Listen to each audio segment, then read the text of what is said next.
Hello YouTube and welcome back to my YouTube channel. And आज हम करेंगे छोटी सी अनबॉक्सिंग।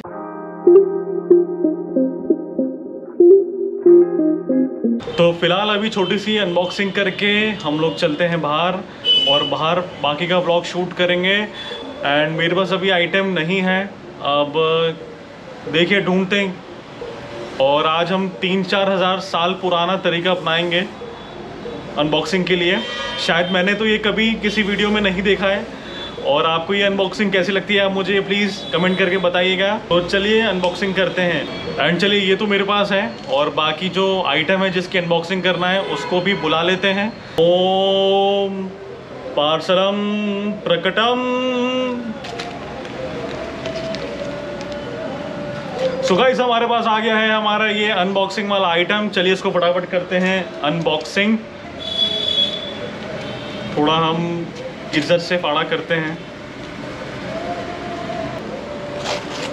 एंड मुझे बहुत सारी कंप्लेंट्स आ रही थी अपने कैमरा एंगल को लेके, तो मैंने सोचा कि चलो उसको ठीक करने के लिए कुछ मंगवा लेते हैं। एंड ये एक्सटेंशन आया है और ये कैसा है ये मैं अभी टेस्ट करूँगा और आपको बताऊँगा। ये एक्सटेंशन आया है एंड ये ऐसा कुछ लगेगा, वो मैं कैमरे में फिट करके देखता हूँ। Welcome back everyone. एंड आज हम डिस्कस करेंगे कि why did I go for Honda CBR 650R। तो इसका बड़ा स्पेसिफिक रीज़न है एंड मैं ये आपको 3 स्टेज में समझाऊंगा। मैं इसे 3 चीज़ों में कैटेगराइज कर रहा हूँ। एंड पहली कैटेगरी में आपको ये समझाऊंगा कि मैं सुपर बाइकिंग वर्ल्ड से इंट्रोड्यूस कैसे हुआ। तो पहले उससे स्टार्ट करते हैं। 2014 में मैं जब होंडा गया था, होंडा के शोरूम गया था, तो वहाँ मैंने एक बाइक खड़ी हुई देखी थी। वहाँ पर मैं गया, मुझे बाइक बहुत अच्छी लगी देखने में, मैं उसके ऊपर बैठा एंड फिर मैंने सेल्स पर्सन को बुला के पूछा कि सर ये इसकी प्राइस कितनी है। और मेरे मन में जो मैंने एस्टीमेट लगाया था वो था 2 से 3 लाख रुपए। बट उनसे जब मैंने पूछा कि सर इसकी प्राइस क्या है, और जब उन्होंने मेरे को बताया 7-8 लाख रुपए, तो मेरे होश उड़ गए थे। और मैंने वाकई में उनसे ये पूछा, यार 7-8 लाख? बोले हाँ सर ये 650cc की है एंड ये बाइक का नाम 650F है। मैंने कहा ओके।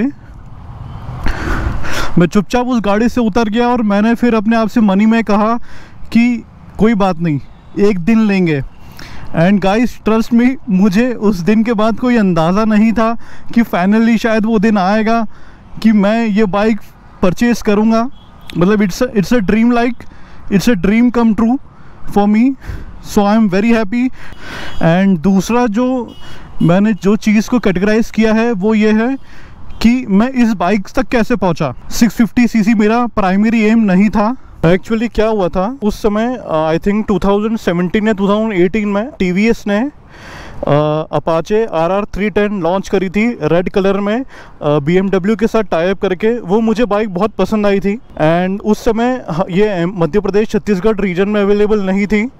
एंड मैंने फिर मुंबई में बात करी थी कि सर मुझे गाड़ी बुक करवानी है, क्या प्रोसीजर है। उन्होंने कहा था 15 दिन का वेटिंग है, आप पैसे भले बुकिंग अमाउंट भेज दीजिए और 15 दिन में आपको बाइक मिल जाएगी।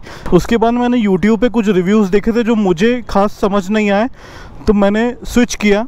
मैंने सोचा कि यार 350cc ऑलरेडी मेरे पास एक घर में रॉयल एनफील्ड क्लासिक है, तो उस कैटेगरी से अच्छा हम थोड़े हायर कैटेगरी में अगर शिफ्ट होंगे तो ज़्यादा अच्छा रहेगा। फिर मैंने ऑप्शन एक्सप्लोर करना शुरू किए थे। ऑप्शन में मैंने देखा था सबसे पहले निंजा 300 और निंजा 400। बट मुझे ऐसा लगा यार कि नहीं, थोड़ा हाइयर हम चल सकते हैं। फिर मैंने निंजा 650 भी ट्राई करी थी, चलाई थी, मुझे वो बाइक बहुत पसंद आई थी। एंड उस बाइक की सबसे अच्छी खासियत यह है कि वो हमेशा रेडी टू गो है। पावर डिलीवरी हमेशा आपको स्टार्टिंग से ही मिलेगी। उसमें ऐसा कुछ नहीं होता कि 6000 RPM के बाद ही आपको पावर डिलीवर होगा। एंड वो बाइक का जो पॉस्चर था वो भी बहुत कंफर्टेबल था। बाइक का बस एक पर्टिकुलर जो ड्रॉबैक मुझे लगा था वो ये था कि वो सिर्फ पैरेलल ट्विन सिलेंडर इंजन था और मुझे इनलाइन 4 सिलेंडर इंजन चाहिए था। और उस समय CBR 650F सिर्फ 1.5 लाख रुपए महंगी थी एंड फिर मैंने सोचा यार इतना अगर खर्च कर रहे हैं तो 1.5 लाख खर्च क्यों ना और करें। फिर मैं 650F तक पहुंचा था। एंड 650F जो पुराना मॉडल था उसका आप अगर देखेंगे तो जो डिजिटल कंसोल है वो बहुत ही पुराने ज़माने का दिखता था। ऐसा लगता था जैसे पल्सर 150 का वो कंसोल है। और 2-3 चीज़ें मुझे उससे बहुत डिसअपॉइंटमेंट था, बट मैंने सोचा था यार चलो ठीक है कोई बात नहीं, एडजस्ट कर लेंगे। एंड फिर 2018 में मैंने ये गोल बनाया था कि 2019 सितंबर में मैं ये बाइक ख़रीद लूँगा अपने बर्थडे पे। फिर मैं टारगेट बनाया था, मैंने एक बड़े गोल को अचीव करने के लिए मैंने छोटे छोटे टारगेट्स बना लिए थे। मैं उसको बाकायदा मेरा काम चल रहा था। 2018 में नवंबर में होंडा ने इकमा जो इनका ऑटो शो होता है इटली में, वहाँ पे इन्होंने होंडा CBR 650R को लॉन्च किया था। और उस समय मैं मेरे शूट पे था, मैंने गूगल किया था तो मुझे उस समय ये इन्फॉर्मेशन दिखी थी। एंड गाइस आप बिलीव नहीं करेंगे, मैं उस समय अपनी शूट लोकेशन पे जंप कर रहा था। I was literally jumping on my place.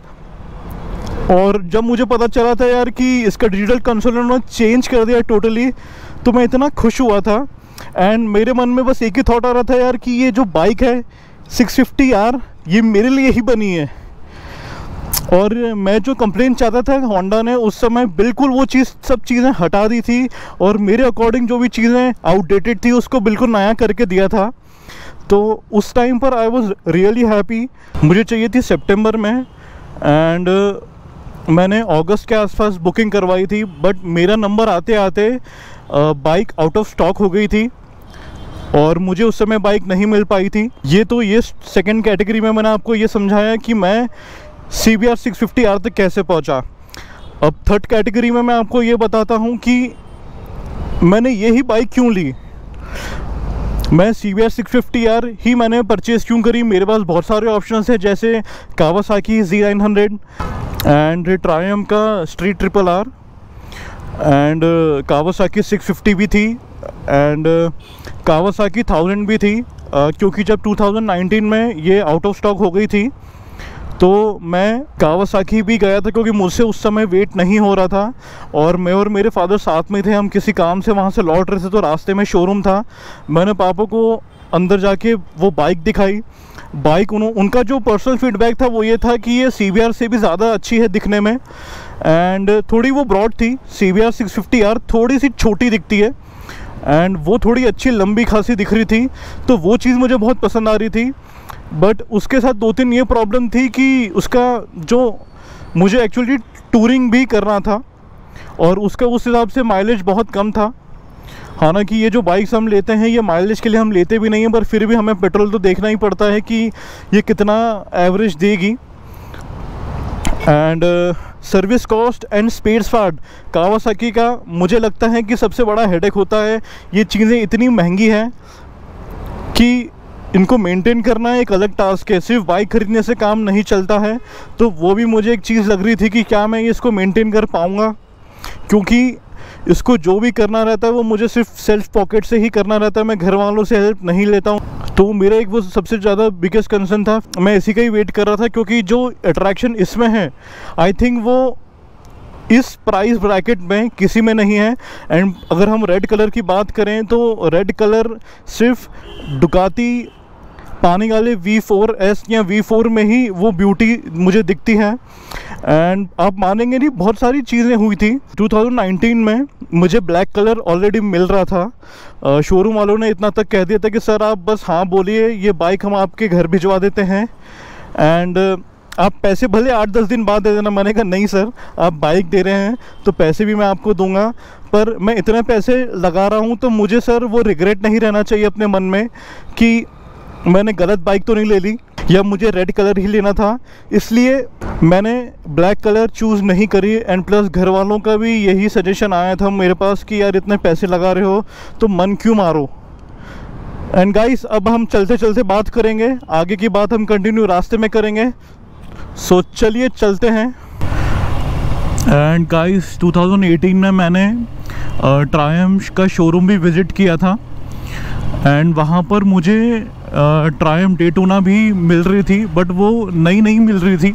Test ride के लिए जो बाइक अवेलेबल थी उन्हें वो सेल करना था, एंड मुझे प्लस सर्विस वाली बाइक नहीं चाहिए थी, मुझे ब्रांड न्यू चाहिए थी। एंड डेटोना का मेरा कोई ख़ास इंटरेस्ट नहीं था। आई थिंक डेटोना का ज़्यादा एग्रेसिव पोस्चर है और मुझे इतना एग्रेसिव पोस्चर नहीं चाहिए था। एंड डेटोना लुक वाइज मुझे कुछ इतनी खास नहीं लगती थी, इसलिए मैंने वो ऑप्शन ऑप्ट नहीं किया था। Z900 जब मैंने टेस्ट करी थी तो Z900 मुझे पसंद आई थी, और अगर मैं आज भी आप लोगों के सामने एडमिट करूँगा, अगर मेरा नेकेड वेरिएंट में जाने का मन होता या मुझे नेकेड सुपर बाइक चाहिए होती तो मैं फिर डेफिनेटली Z900 को ही अप्रोच करता, क्योंकि वो बाइक में एक तो पावर बहुत अच्छा है एंड इस क्लास में इकोनॉमिक रेंज में भी बैठती है, इतनी ज़्यादा एक्सपेंसिव नहीं है जैसे ये बाइक है। तो मैं समझता हूँ उसका प्राइस भी बिल्कुल सटल प्राइसिंग है।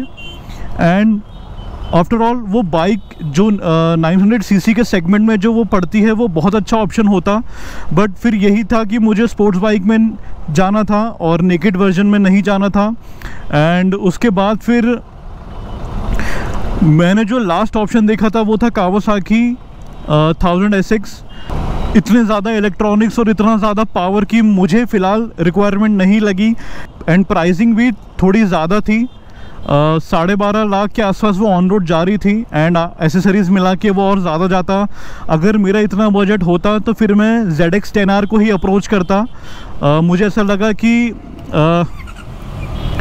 1000 SX लेने का कोई मतलब नहीं है।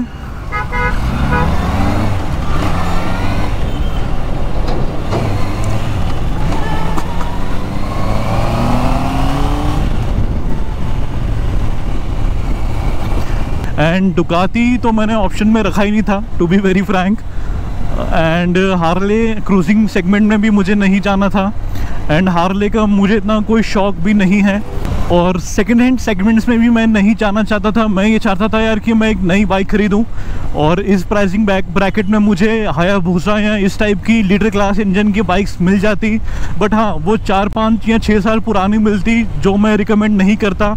एंड देखिए, दिल पे मुझे ये बाइक बहुत पसंद आ गई थी, मैं अब यही कंटिन्यू करना चाह रहा था, मैं इसी बाइक के साथ ही जाना चाहता था, और मैंने 2 साल लॉयली वेट भी करा इस बाइक के लिए।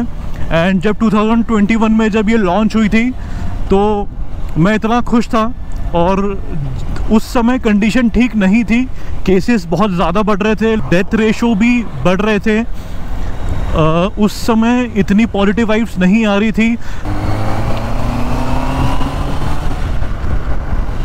तो और हमें बुक करवाना था बेसिकली, बट फिर हमने उस समय बुक नहीं करवाया था, कंडीशन वर्स्ट होते जा रही थी। उसके बाद कुछ ही दिन बाद लॉकडाउन लग गया था, एंड होपफुली 2 महीने बाद चीज़ें ठीक हुई भी, लॉकडाउन खुला। मैंने लॉकडाउन पीरियड में ही बाइक बुक करवा दी थी, क्योंकि आसार दिख गए थे कि लॉकडाउन खुलने वाला है कभी भी, तो मैंने वो चीज़ कर ली थी। एंड मुझे 2 महीने के पीरियड में बाइक मिल गई थी, कमिटमेंट उनका 1 मंथ था। तो आफ्टर ऑल बहुत सारे ऑप्शन एक्सप्लोर करने के बाद जो कैटेगरी में मुझे जाना था, मुझे लगा कि इस प्राइस ब्रैकेट में इससे अच्छी बाइक अभी कोई भी नहीं है। एंड ट्रस्ट मी गाइस, आज के दिन में अगर मैं आपको अपना एक्सपीरियंस बताऊं तो मैंने गलती बिल्कुल भी नहीं करी है, ये बहुत ही अच्छी बाइक है। एंड हाँ, मैं ये चीज़ से एग्री करूँगा कि ये थोड़ी एक्सपेंसिव है अपनी कैटेगरी में, बट फिर भी ये बाइक का जो अट्रैक्शन है या जो बाइक का रिफाइनमेंट है वो अबव स्काई है, मतलब बहुत ही अच्छा रिस्पांस है, मुझे बहुत अच्छी लगती है ये बाइक। गाइस, ये थी मेरी स्टोरी कि कैसे मैं ये बाइक तक पहुंचा और मैंने ये बाइक ही क्यों खरीदी। तो चलिए गाइस, वीडियो को करते हैं क्लोज और मिलता हूं आपसे अगले वीडियो में। और वीडियो अच्छा लगा तो प्लीज़ लाइक करिए, कमेंट करिए, चैनल को करिए सब्सक्राइब। एंड थैंक यू, हमारे 500 सब्सक्राइबर्स कंप्लीट हो गए हैं, thank you so much guys. And इसी तरह प्यार देते रहिए और हम हमारे चैनल की ग्रोथ करते रहेंगे, आप लोगों के लिए अच्छे अच्छे कंटेंट हम लाते रहेंगे। और तब तक के लिए साइनिंग ऑफ, रोहित।